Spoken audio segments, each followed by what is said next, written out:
한 남자가 로마의 언어로 말하고 로마의 신에게 기도하고 로마의 장교 계급장을 달고 다니면서 그 로마를 통째로 삼킬 계획을 수년에 걸쳐 아무도 눈치채지 못하게 짜고 있었습니다. 그가 직접 안내하는 길을 따라 2만 명이 숲으로 걸어 들어갔고 그중 살아서 나온 사람은 손에 꼽을 정도였습니다. 시체도 깃발도 군단 번호조차 다시는 로마로 돌아오지 않았습니다.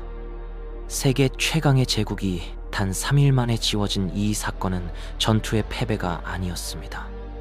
그날 이후 로마는 라인강을 넘지 않았고 그 선택이 지금 우리가 쓰는 언어와 유럽의 국경선을 결정했습니다. 만약 그날 로마가 이겼다면 독일어는 지금 이 세상에 없었을 겁니다. 라인강 너머 땅 전체가 라틴어를 쓰고 로마의 신을 섬기는 속주가 되었을 거죠.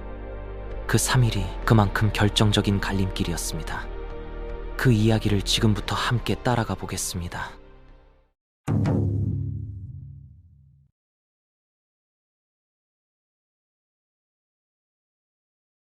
먼저 이 모든 사건의 출발점이 된 한 사람, 아르미니우스에서 시작하는 게 맞습니다. 그가 없었다면 이 사건도 없었고 유럽의 지도도 지금과는 전혀 달랐을 테니까요.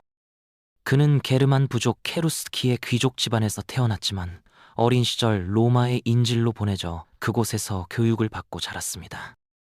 로마는 정복한 땅의 귀족 자녀들을 수도로 데려와 로마식으로 길렀는데 그게 일종의 장기 전략이었습니다. 그 아이들이 자라면 로마를 사랑하게 되고 자기 부족으로 돌아가서도 로마의 편이 되어줄 거라는 계산이었죠. 아르미니우스도 그렇게 길러진 사람이었습니다.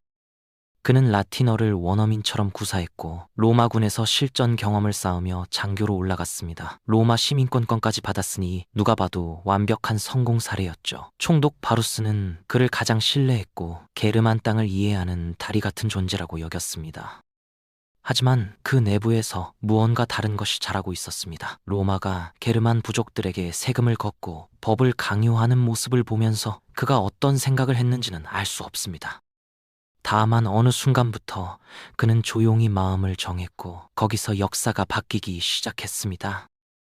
그가 선택한 방법은 정면 대결이 아니었습니다. 게르만 부족들은 평소에 서로를 믿지 않았고 땅과 가축을 놓고 다투는 사이였습니다. 그걸 하나로 묶는 건 보통 일이 아니었죠.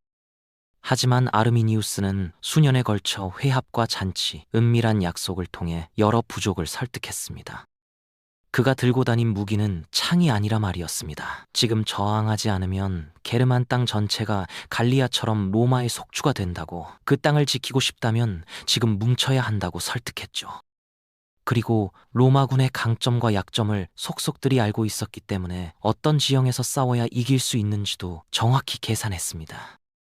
그가 무대로 고른 곳이 토이토브루크 숲이었습니다. 올창하고 좁고 비가 오면 순식간에 진흙탕이 되는 땅이었는데 로마군이 자랑하는 밀집 대형과 기병 돌파가 전혀 통하지 않는 지형이었습니다. 장소를 정한 사람은 그 장소의 가장 큰 수혜자가 누구인지를 정확히 알고 있었습니다. 서기 9년 가을, 바루스는 세 개의 군단을 이끌고 행군을 시작했습니다. 제17군단, 제18군단, 제10군단, 병사만 2명이었고 여기에 보조 부대와 상인 짐꾼과 가족들까지 더하면 행렬의 길이가 수십 킬로미터에 달했습니다. 이 대열은 전투 대형이 아니었습니다. 갑옷끈을 풀고 수레를 밀며 걷는 병사도 있었고 짐을 정리하다 뒤처진 사람들도 있었습니다. 이미 이긴 땅을 지나는 행군처럼 느껴졌고 안내자가 아르미니우스였으니 누구도 의심하지 않았습니다. 숲이 깊어질수록 하늘은 가려졌고 땅은 부드럽게 발을 잡아당겼습니다. 비가 내리자 길은 진흙탕으로 변했고 수레바퀴는 진창에 박혀 멈춰 서기를 반복했습니다. 그리고 어느 순간 아르미니우스가 기병대를 이끌고 정찰을 나간다며 숲속으로 사라졌습니다. 그가 돌아오지 않는다는 걸 깨달았을 때는 이미 너무 늦었습니다. 첫 번째 창이 날아들었을 때 누구도 그것이 어디서 왔는지 보지 못했습니다. 소리는 왼쪽에서, 오른쪽에서, 앞에서, 뒤에서 동시에 터져 나왔는데 게르만 전사들은 나무 뒤와 언덕 능선에 납작하게 엎드린 채 공격하고 사라지기를 반복했습니다. 로마군의 강점은 넓은 평지에서 방패를 맞대고 일제히 밀어붙이는 전술이었습니다. 하지만 이 좁고 구부러진 숲길에서는 그 대형을 펼칠 공간 자체가 없었고 길게 늘어진 행렬은 각계의 격파의 표적이 되었습니다. 강점이 그대로 약점이 되는 상황이었죠. 비는 멈추지 않았고 진흙은 더 깊어졌습니다. 지휘 명령은 비와 함성에 묻혀 앞에서 뒤까지 전달되지 않았고 전령은 달리다가 쓰러졌습니다. 각 군단은 서로 무슨 상황인지도 모른 채 각자의 그림자와 싸웠습니다. 첫날은 혼란이었습니다. 둘째 날이 밝았지만 공격은 멈추지 않았습니다. 밤 사이에도 숲은 쉬지 않았고 살아남은 병사들은 피와 진흙이 뒤섞인 얼굴로 또 하루를 버텨야 했습니다. 하지만 이 숲에서 로마식 전술이 통하지 않는다는 건 이미 모두가 알고 있었습니다. 공포는 혼란보다 훨씬 조용하게 사람을 잠식합니다. 셋째 날 남은 건 절망뿐이었습니다. 도망치려 한 사람들은 숲속 더 깊은 늪에 빠졌고 끝까지 싸우겠다는 사람들도 사방에서 쏟아지는 공격을 버티지 못했습니다. 총독 바루스는 마지막 순간에 스스로 칼을 택했는데 로마의 총독이 게르만인의 포로로 끌려가는 모습만큼은 허용할 수 없었던 겁니다. 지휘관이 쓰러지자 남아있던 모든 것이 한꺼번에 무너졌습니다. 사흘 뒤 숲은 다시 조용해졌습니다. 비는 그쳤고 새가 울었으며 나무들은 아무 일 없다는 듯 서 있었는데 그 아래에 있던 로마 2만 명이 사라진 것만 달랐습니다. 이 소식이 로마에 닿았을 때 제국은 깊게 흔들렸습니다. 황제 아우구스투스는 옷을 찢으며 절규했다고 전해집니다. 바루스, 내 군단들을 돌려다오! 그건 감정의 폭발이 아니라 처음으로 돌이킬 수 없는 상실을 마주한 사람의 목소리였습니다. 로마는 이 패배를 지우려 했습니다. 제17, 18, 19 군단의 번호는 이후 역사에서 다시 사용되지 않았는데 패배한 군단의 숫자를 없애서 기억까지 지우려 한 거죠. 하지만 그 행동 자체가 오히려 이 패배를 영원히 남겨버리는 결과를 만들었습니다. 이 패배 이후 로마의 전략이 완전히 바뀌었습니다. 아우구스투스는 라인강을 제국의 경계로 확정했고 엘베강까지 진출해 게르마니아 전체를 속주화하려던 계획은 사실상 포기되었습니다. 이후 황제들도 몇 차례 원정을 시도했지만 결국 강을 건너지 않는 방향으로 굳어졌습니다. 그 결정이 유럽의 지도를 그렸습니다. 정복당하지 않은 게르만 부족들은 수백 년 뒤 로마를 역으로 압박하기 시작했고 결국 서로마 제국의 붕괴를 이끈 주역 중 상당수가 이 게르만 계통이었습니다. 숲속의 3일이 500년 뒤 로마의 몰락으로 되돌아온 셈이었죠. 언어의 지도도 바뀌었습니다. 만약 게르마니아가 갈리아처럼 로마의 속주가 되었다면 독일어와 네덜란드어, 북유럽의 여러 언어들은 지금과는 전혀 다른 모습이었거나 아예 존재하지 않았을 겁니다. 그 대신 라틴어 계열의 언어가 라인강 너머까지 퍼졌을 거죠. 3일의 사건이 언어를 바꾸고 민족을 나누고 국경을 그었습니다. 그렇다면 이 모든 것을 만들어낸 아르미니우스는 어떻게 됐을까요? 승리 이후 그는 게르만 세계의 영웅이 되었지만 영광은 오래가지 않았습니다.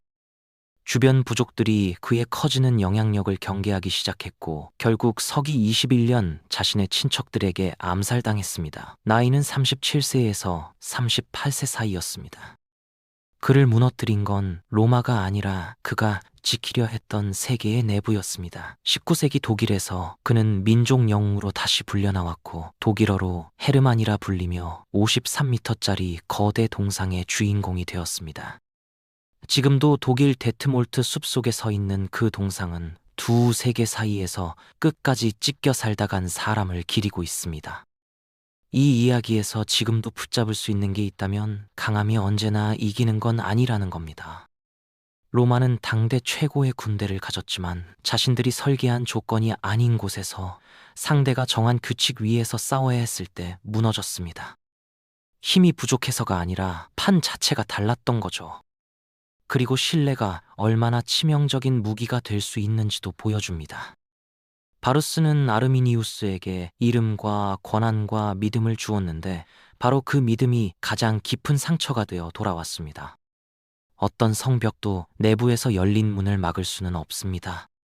오늘날 독일 북서부에 가면 이 전투가 벌어진 곳으로 추정되는 지역을 직접 볼 수 있습니다.